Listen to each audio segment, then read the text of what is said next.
तू अभी भी जीवित है? हाँ पिताश्री, भगवान विष्णु की कृपा से मैं बच गया। किंतु मैं आपसे ये पूछता हूँ कि आपके आज्ञा अनुसार मेरा वध हो जाता तो क्या आप मुझे पुनर्जीवित कर सकते थे? बंद कर अपना प्रलाप। गुरुदेव कहाँ है? कहाँ है गुरुदेव? मैं यहाँ हूँ दैत्येंद्र। ये मैं क्या देख रहा हूँ गुरुदेव? षंड और अमर के निर्जीव स्वर, आपका पहली बार झुका हुआ सिर, और ये जीवित दुष्ट प्रहलाद, ये मैं क्या देख रहा हूँ गुरुदेव? कहीं मैं स्वप्न तो नहीं देख रहा? नहीं वत्स हिरण्यकशिपु, ये सत्य है, अत्यंत कटु सत्य। मैंने कृत्या क्रिया द्वारा प्रहलाद का अंत करना चाहा था, परंतु राक्षसी कृत्या ने उल्टे मेरे दोनों पुत्रों षंड और अमर को मार डाला। किंतु ये दोनों तो जीवित है गुरुदेव, ये दोनों तो जीवित है। यही तो खेद और लज्जा का विषय है। मेरे दोनों पुत्रों का जीवन तुम्हारे विरोधी पुत्र प्रहलाद की दया का दान है। मेरी शक्ति तुम्हारे पुत्र की शक्ति के समक्ष हार गई। मैंने आज तक कभी हार नहीं मानी, किंतु आज मैं अपनी हार स्वीकार करता हूं। नहीं गुरुदेव, नहीं।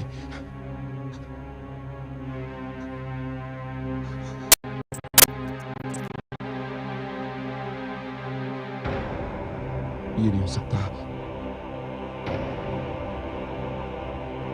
ये नहीं हो सकता, मैं ऐसा नहीं होने दूंगा, ऐसा कदापि नहीं होने दूंगा। तेरे विष्णु ने मेरे भाई को छीना, मेरी बहन को छीना, और अब मेरे गुरुदेव को छीन लिया तेरे विष्णु ने।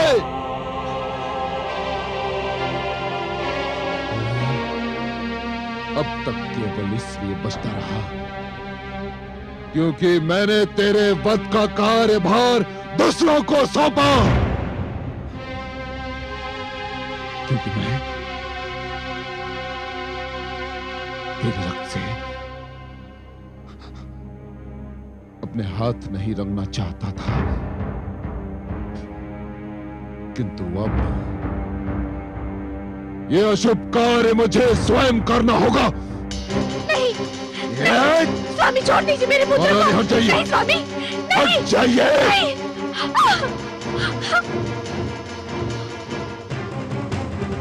अब कोई नहीं आ सकता तेरे और मेरे बीच। अब ये संसार देखेगा कि एक पिता अपने पुत्र का वध कैसे करता है।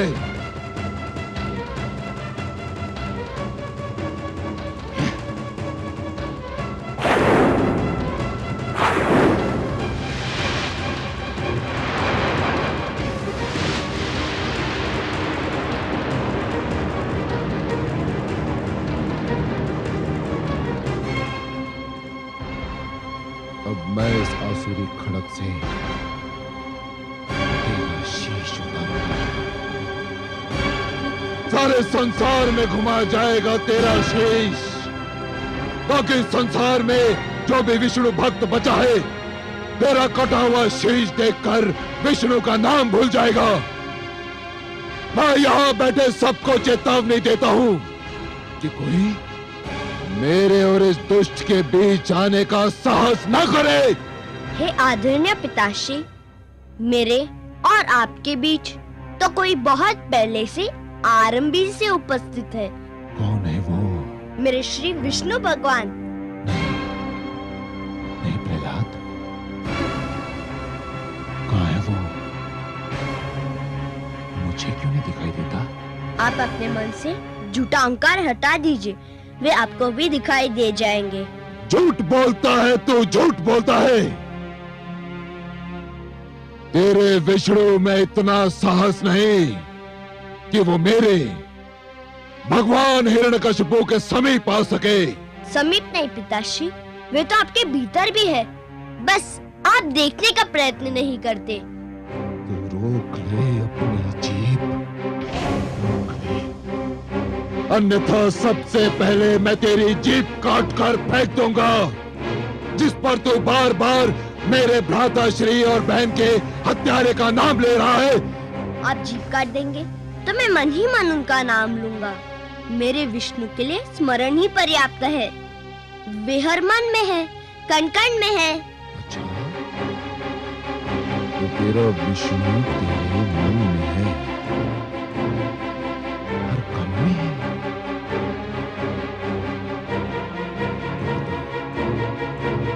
तेरा विष्णु स्लोस्तंभ में है। हाँ पिताश्री, मेरा विष्णु इस लोह स्तंभ में भी है। सैनिकों, इस लोह स्तंभ को अग्नि से तपाओ, इसे अंगारे की भांति लाल बनाओ।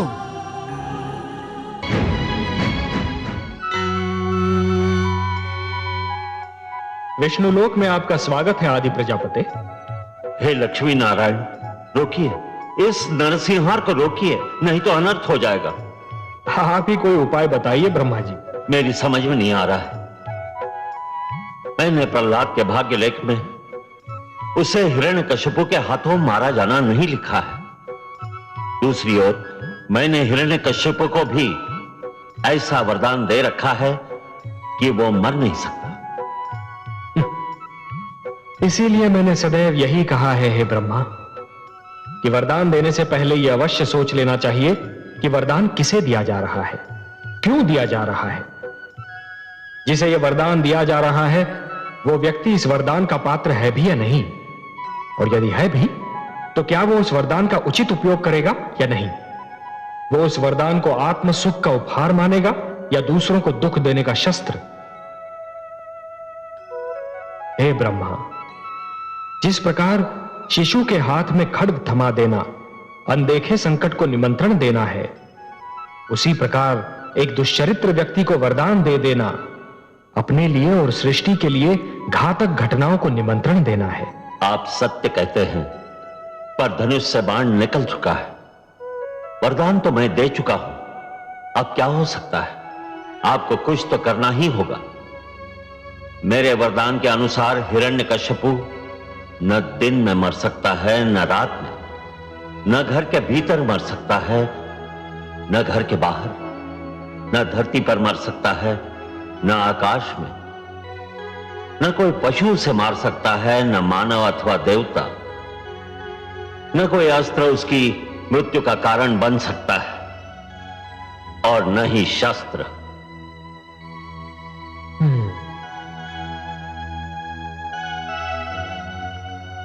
बहुत जटिल समस्या है ब्रह्मा जी। मुझे आपके वरदान का मान भी रखना है और पुत्र प्रहलाद की रक्षा भी करनी है। आप सत्य कह रहे हैं, मुझे कुछ तो करना ही होगा।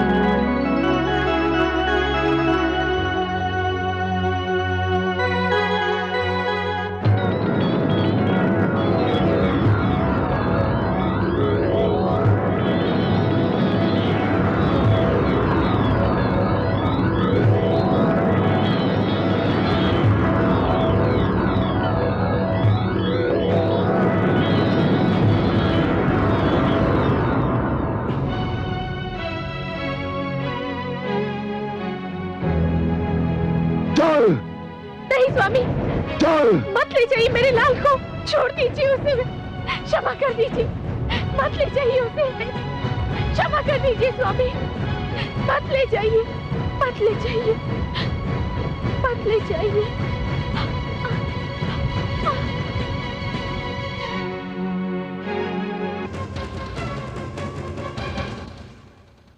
हाँ पुत्र, क्या कहा था तुमने? इस लो स्तंभ में तेरा विष्णु है। यदि इस लो स्तंभ में तेरा विष्णु है तो जा गले लग इसके, जा।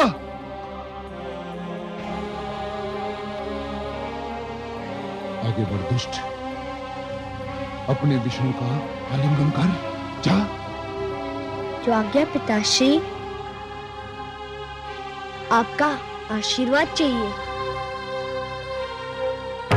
ओम नमो भगवते वासुदेवाय।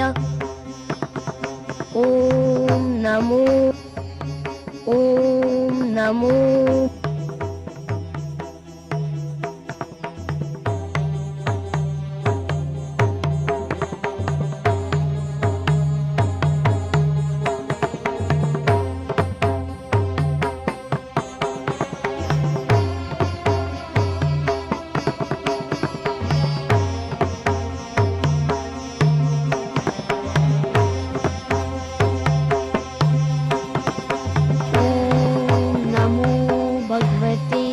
वासुदेवाय। ओम नमो भगवते वासुदेवाय। ओम नमो भगवते वासुदेवाय। ओम नमो भगवते वासुदेवाय।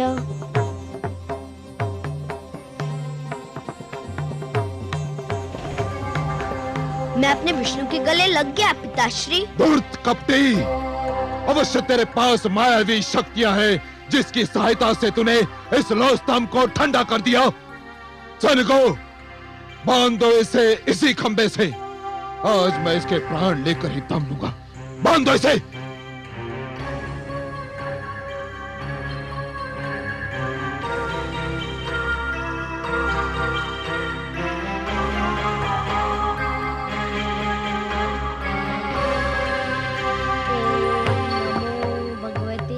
वासुदेवाय। ओम नमो भगवते वासुदेवाय। ओम नमो भगवते वासुदेवाय। ओम नमो भगवते वासुदेवाय।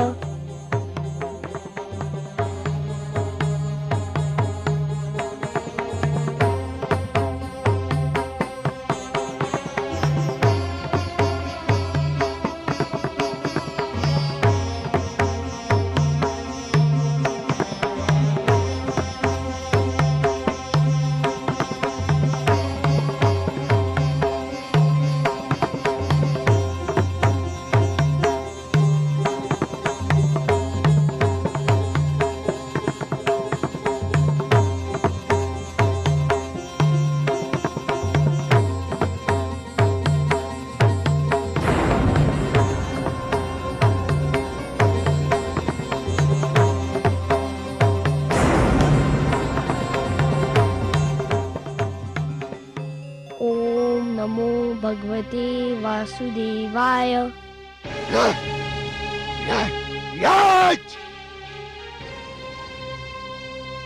अब तुझे कोई नहीं बचा सकता, तेरा विष्णु भी नहीं। हाँ,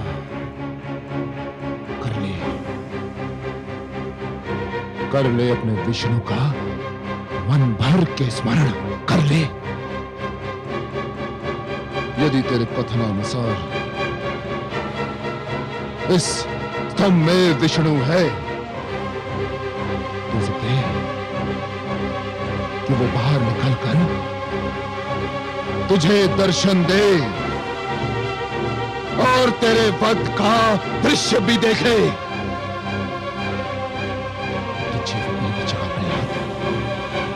अब तो जीवित नहीं बचेगा।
छोड़ दे मुझे, छोड़ दे।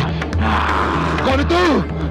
मैं तेरी मृत्यु हूं धूर्त, तेरा काल। नहीं, ये नहीं हो सकता। मैं नहीं मर सकता। मैं भगवान हिरण्यकशिपु हूं। मैं नहीं मर सकता। क्यों नहीं मर सकता दुष्ट? क्या तूने किसी माता के गर्भ से जन्म नहीं लिया है? ब्रह्मा जी ने मुझे वरदान दिया है। क्या वरदान दिया है? कि ना मैं दिन में मर सकता हूं, न रात्रि में। तो देख दुष्ट, इस समय न दिन है ना रात्रि, ये संध्या काल की बेला है।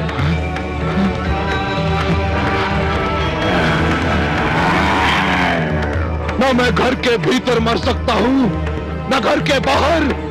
तू न घर के भीतर है न घर के बाहर, तू इस समय चौखट पर है।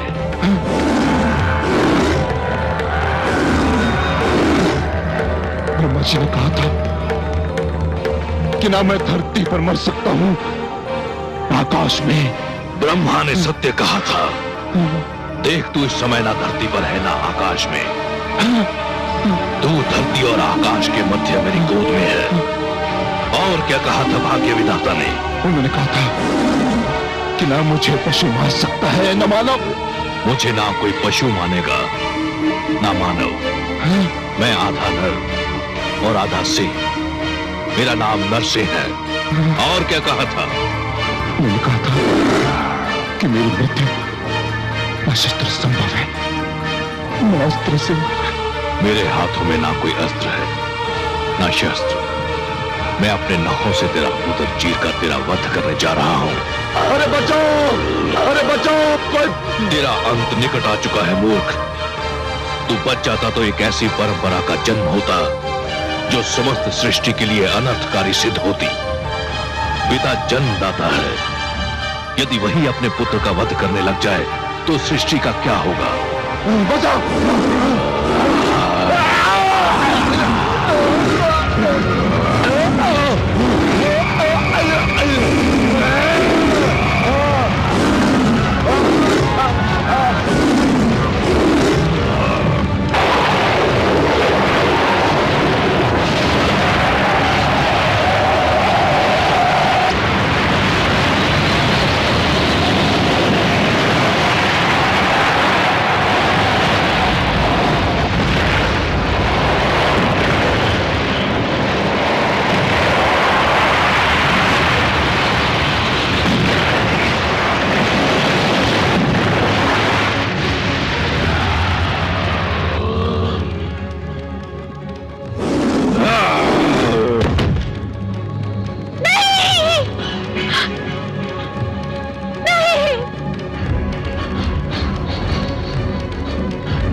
पापी, महापापी, अधर्मी, तूने मेरे भक्तों, संतों, महात्माओं और सत्य के पथ के पथिकों का जीवन संकट में डाल दिया था।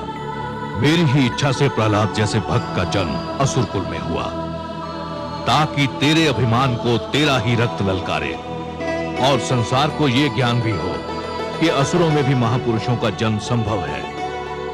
हे नराधम, तूने ब्रह्मा से छल द्वारा एक वरदान क्या मांग लिया? तूने वास्तव में यह समझ लिया कि तुझे मृत्यु से मुक्ति मिल गई। मूर्ख, परमेश्वर के अतिरिक्त जन्म और मृत्यु के चक्र से कोई मुक्त नहीं है। तेरे मन में यह भ्रम समा गया कि तू श्रेष्ठ है, तू सर्वशक्तिमान है। हे दुर्बुद्धि, हे दुर्मते, केवल ईश्वर श्रेष्ठ है। ईश्वर, केवल ईश्वर सर्वशक्तिमान है, केवल ईश्वर सर्वशक्तिमान है।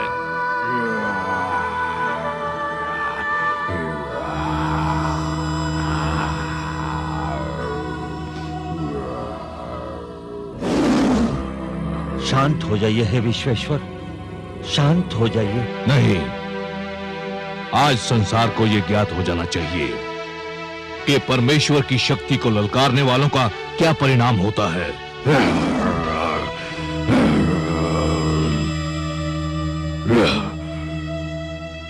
हे जनार्दन, हे लक्ष्मीपति, दुष्ट हिरण्यकश्यप अपने परिणाम को पहुंच गया है। अब अपना क्रोध रोक लीजिए। नहीं, अभिमानियों को यह ज्ञात हो जाना चाहिए कि उनका अभिमानी सिर किस प्रकार पैरों तले रौंदा जाता है।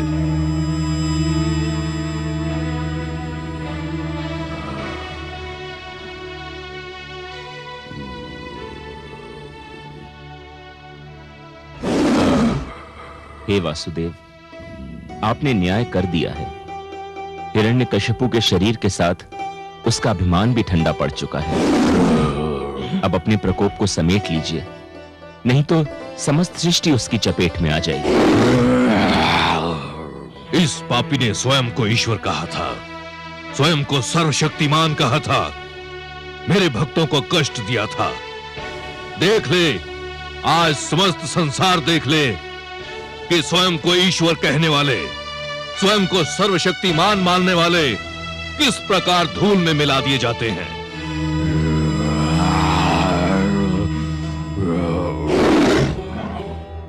हे दया निधान, हे कृपा सागर, हे करुणा सिंधु, मैं जानती हूँ जब मानवता पे कोई संकट आता है, जब कोई आपके भक्तों को सताता है, तब आपके मन में क्रोध का ज्वार उमड़ता है। परंतु हे सर्वेश्वर, आपके भक्तों के शत्रु को आपने अपने हाथों से मारा है। अब तो आप शांत हो जाइए। कैसे शांत हो जाऊं? अधर्म को कैसे सहन कर लूं? अधर्म मेरे समक्ष मृत पड़ा है और अधर्म को तो मैं मृतक रूप में भी नहीं देख सकता।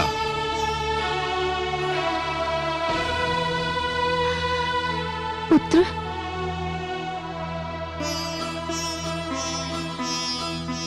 पुत्र, इनके क्रोध का कारण है तुम्हारा कष्ट। केवल तुम ही इनके क्रोध को शांत करा सकते हो। यदि इनका क्रोध शांत नहीं हुआ तो प्रलय आ जाएगी, सारी सृष्टि संकट में पड़ जाएगी। आओ पुत्र। ओम नमो भगवते वासुदेवाय। हे मेरे वासुदेव, मेरे विष्णु, मेरे मन में जन्म से आपकी जो छवि बसी है वह बड़ी सुंदर, बड़ी कोमल, बड़ी मनमोहक है। मैंने हर पल उसी छवि को पूजा है। हे जगदीश्वर, मुझे आपके इस विकराल रूप से डर लग रहा है। मैं जानता हूँ आपके क्रोध का कारण है मुझे दी जाने वाली यातनाएं, मुझे पहुँचाया जाने वाला कष्ट। उन यातनाओं और कष्ट का आपकी कृपा से अंत हो चुका है। हे वासुदेव, विश्वास कीजिए, मैंने आपसे अपने भाई आह्लाद और गुरुजन शंडर अमर के जीवन की भिक्षा अवश्य मांगी थी, परंतु पिताश्री के जीवन की भिक्षा कदापि नहीं मांगूंगा। वे आपके बैरी थे, आपने न्याय कर दिया। अब आप शांत हो जाइए और मुझे अपना वह मधुर रूप दिखा दीजिए जो मेरे मन में बसा हुआ है। हे वासुदेव, मेरी विनती सुन लीजिए, मेरी प्रार्थना स्वीकार कर लीजिए।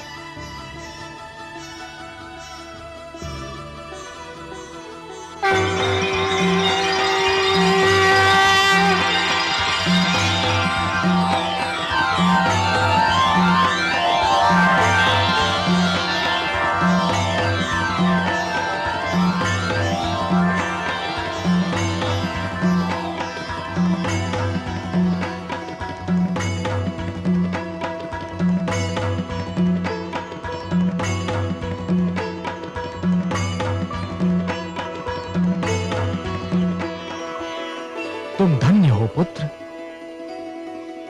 तुम धन्य हो। तुमने असुरों के बीच भक्ति की सुगंध फैलाई। तुमने दानवता के अंधकार में सत्य का दीप जलाया।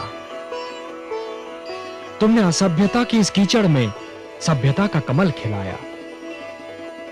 तुमने इतनी छोटी आयु में मेरी राह में इतने सारे कष्ट सहे, परंतु अपने धैर्य का साथ नहीं छोड़ा। तुमने सबको यह दिखा दिया कि एक गुरु कैसा हो, शिष्य कैसा हो, शिक्षा कैसी हो। मैं तुमसे अत्यंत प्रसन्न हूं पुत्र प्रहलाद, अत्यंत प्रसन्न हूं। तुम मेरे परम भक्तों में गिने जाओगे। जब तक ये समस्त संसार रहेगा, कोई भी तुम्हारा नाम कदापि नहीं भूल पाएगा।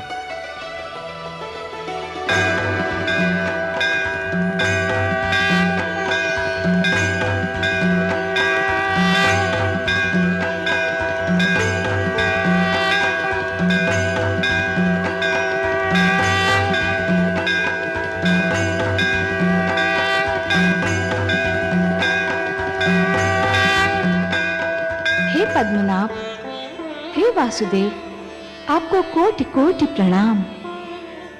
आपकी कृपा से पुनः एक बार सत्य की विजय हुई, पापी का अंत हुआ, पाप का नाश हुआ। मानवता की सबसे बड़े शत्रु हिरण्यकशिपु को आपके हाथों मोक्ष प्राप्त हुआ। महादेवी, मानव मेरी सबसे प्रिय रचना है। यह धरती तो मुझे स्वर्ग से भी अधिक सुंदर लगती है। इसलिए जब भी कोई पापी धरती की सुंदरता को नष्ट करने का प्रयास करता है, जब भी कोई नराधम मानव को या मानवता को रौंदने का प्रयास करता है, तो मैं नृसिंह बनकर उसका वक्ष स्थल फाड़ देता हूं। मैं वराह बनकर उसका उदर चीर देता हूं, या फिर मैं मत्स्य बनकर उन दुराचारियों को जल समाधि दे देता हूं। आपकी इस कृपा के लिए मानव और धरती के साथ साथ मैं भी आपकी आभारी हूं कमल नयन। जिस प्रकार आपने पुत्र प्रहलाद की रक्षा की, सारे संसार की माताओं की ओर से मैं आपको धन्यवाद देती हूँ। महादेवी, जिस प्रकार संतान को दूध पिलाने के लिए किसी माता को धन्यवाद नहीं दिया जाता, जिस प्रकार परिवार का पालन पोषण करने के लिए पिता को धन्यवाद नहीं दिया जाता, और जिस प्रकार फल देने के लिए वृक्ष को धन्यवाद नहीं दिया जाता, उसी प्रकार अपने भक्तों की रक्षा करने के लिए मेरा भी धन्यवाद देने की कोई आवश्यकता नहीं है महादेवी। मैं तो पिता हूं, सर्वेश्वर हूं, और यह समस्त विश्व मेरा परिवार है। भक्त प्रहलाद तो मेरा एक महान भक्त है महादेवी, और अपने भक्तों से मैं इतना अधिक प्रेम करता हूं कि कदाचित स्वयं अपने आप से नहीं करता। सत्य है कमल नयन, इसीलिए तो हिरण्यकशिपु पर आपके क्रोध का स्मरण करके मुझे अभी भी रोमांच हो रहा है। महादेवी, एक पापी, एक अत्याचारी कभी भी मेरी दया का पात्र नहीं हो सकता। हिरण्यकशिपु के पापों का घड़ा मेरे भक्तों से रक्त से भर रहा था। कोई भी दिन ऐसा नहीं था जिस दिन उसने मेरे भक्तों की हत्या न की हो। जिस क्रूरता से उसने विष्णु नाम के बालक की हत्या कर दी, उसी क्रूरता से मैंने भी उसका वध कर दिया। आपको उस पापी के लिए कैसा भयानक रूप धारण करना पड़ा था? महादेवी, अपने भक्तों की रक्षा करने के लिए मैं कोई भी रूप धारण कर सकता हूं। जैसे आज नृसिंह अवतार धारण करके मैंने उस पापी हिरण्यकशिपु का वध कर दिया, जो स्वयं अपने ही पुत्र का वध करना चाहता था, केवल अपने पाखंड की रक्षा करने के लिए। अपने स्वार्थ, अपनी महत्वाकांक्षा के सामने वो ना तो राजधर्म को निभा पाया, न एक पति के धर्म को, और ना ही पिता के धर्म को। मैंने उसके वंश में प्रहलाद जैसे बालक को जन्म दिया। प्रहलाद, जिसका मुखमंडल देखकर स्वयं अत्याचार को भी दया आ जाए। परंतु हिरण्यकशिपु को दया नहीं आई महादेवी। महादेवी, यह धरती मैंने ऐसे अत्याचारियों के लिए नहीं बनाई। यह धरती मैंने ऐसे हत्यारों के लिए नहीं बनाई। इस धरती की सुंदरता धमाके से उजाड़ने के लिए मैंने नहीं बनाई महादेवी। इसलिए आज मैं यह पुनः घोषणा करता हूं, परित्राणाय साधूनाम विनाशाय च दुष्कृताम धर्म संस्थापनार्थाय संभवामि युगे युगे। जब जब धर्म पर संकट आएगा महादेवी, और ये दुष्ट जन महात्माओं को कष्ट पहुंचाएंगे, तब तब धर्म की रक्षा करने में आऊंगा, धरती और मानवता की रक्षा करने में आऊंगा और हर युग में आता रहूंगा।